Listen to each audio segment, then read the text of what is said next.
Rương nè bò tóng chụp pri bông pì cùn Nếu chê phnom đồn rách miền dù chun chmù vị chất Chỉ nè sờ lanh thôm chiết nâng chụp chất đạp song prinh cầm sàn chất đạp Quát tành tài thưa đâm na ta mê ai Do camera nâng tòng tự bỏ chung rung khổng prey trời đàm bày thót để spíp Svay rọc arom ngọc ngắt pi chi vít khổng tì krong Ngày muối nơ rật đời phliêng rửa lùm Vị chất xâm rách tự bỏ tòng nơi chất bằng mùi đài nè phùm Kê nì dây to khnia tha Miên pri đài rụt nơi tì nụ មនុស្សជាច្រើនខ្លាចមិនហ៊ានទៅទីនោះនោះទេ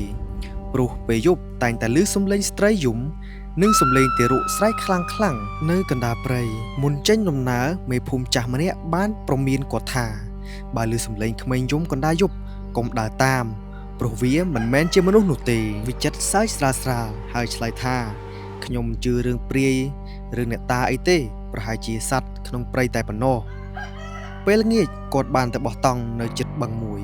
ខ្យល់ត្រជាក់បក់កាត់ទៅធ្វើឲ្យស្លឹកឈើរស់រវើកដូចជាមានអ្វីកំពុងតែដើរព្រះច័ន្ទពេញវងបំភ្លឺព្រៃស្រអាប់ធ្វើឲ្យគ្រប់យ៉ាងមើលទៅចម្លែកខុសពីធម្មតាហើយវិចិត្រវិញអង្គុយអាំងត្រីចាប់បានពីបឹងហើយស្ដាប់សំឡេងសត្វនៅពេលយប់ម៉ោងប្រហែលពាក់កណ្ដាលអាធ្រាត្រភ្លៀងខ្លាំងចាប់ដើមធ្លាក់ហើយនៅពេលដែលគាត់កំពុងតែចូលដេកស្រាប់តែឮសំឡេងទារកយំពីចម្ងាយអង្ងាវិចិត្របើកភ្នែកភ្លាម សំឡេងនោះស្ដាប់ទៅដូចជាច្បាស់ណាស់ដូចជាទេរូបពិតៗគាត់គិតថាប្រហែលជាមានអ្នកភូមិវង្វេងផ្លូវក្នុងព្រៃនេះហើយដូច្នេះគាត់ក៏យកពិលដើរទៅតាមសំឡេងនោះនាំគាត់ចូលទៅកាន់ព្រៃដ៏ធំហើយនៅទីនោះមានដើមពោធិ៍ធំមួយនៅជិតមាត់បឹងនៅទីនោះគាត់ឃើញមានស្ត្រីម្នាក់ស្លៀកខោពណ៌សនិងសក់វែងទម្លាក់ដល់ចង្កេះកំពុងអង្គុយបំពេកូនតូចក្នុងដៃមុខរបស់នាងស្លេកស្លាំងជាខ្លាំងហើយភ្នែកក្រហមដូចជាមនុស្សយំជាយូរឆ្នាំ វិចិត្រភ្ញាក់ផ្អើលតែគាត់មិនរត់នោះទេគាត់សួរទៅកាន់ស្ត្រីនោះថាបងជានរណាគេតើធ្វើអ្វីនៅកណ្ដាលយប់បែបនេះ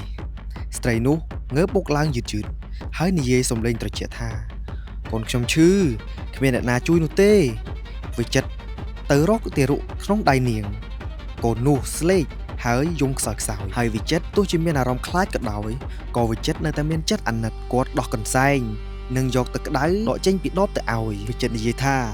ឲ្យខ្ញុំជួយខ្ញុំមានថ្នាំក្តៅបន្តិចស្ត្រីនោះសម្លឹងគាត់យូរដូចមិនធ្លាប់មាននរណាម្នាក់ហ៊ានជួយនាងនោះទេបន្ទាប់មកនាងនិយាយទៀងទឹកភ្នែកថាកាលពី20ឆ្នាំមុនខ្ញុំជាស្ត្រីម្នាក់នៅក្នុងភូមិទីនេះយប់មួយខ្ញុំនាំកូនរត់ចេញពីផ្ទះដែលភ្លើងឆេះភូមិតែខ្ញុំលង់ទឹកបឹងស្លាប់ទាំងម្ដាយទាំងកូនចាប់តាំងពីថ្ងៃនោះមកមនុស្សគ្រប់គ្នាខ្លាចខ្ញុំណាស់ហើយគ្មាននរណាម្នាក់ ជួយកូនខ្ញុំនោះទេវិចិត្រចាប់ផ្ដើមដឹងថា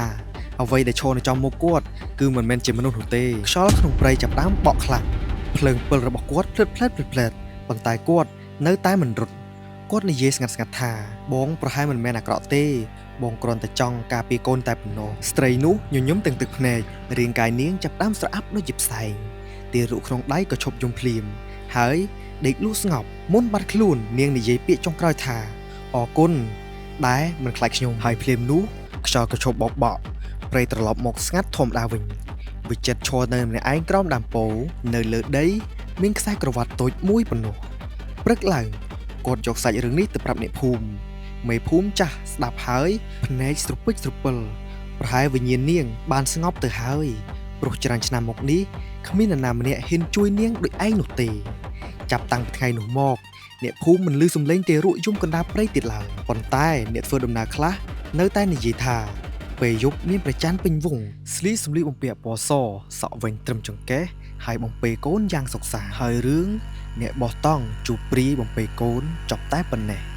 សាច់រឿងនេះបញ្ជាក់បងប្អូនទាំងអស់គ្នាមិនមែនជារឿងពិតនោះទេក៏ប៉ុន្តែរឿងអបិយជំនឿបើមិនជឿសូមកុំប្រមាថបើសម្រាប់ខ្ញុំវិញគឺខ្ញុំជឿខ្លះមិនជឿខ្លះជឿលើអបិយជំនឿខ្លះជឿលើវិទ្យាសាស្ត្រខ្លះ ភាគច្រើនគឺខ្ញុំជឿលើវិទ្យាសាស្ត្រច្រើនជាងវីដេអូរបស់ខ្ញុំមានតែប៉ុណ្្នឹងទេជម្រាបលាបងប្អូនទាំងអស់គ្នាជួបគ្នានៅវីដេអូក្រោយទៀត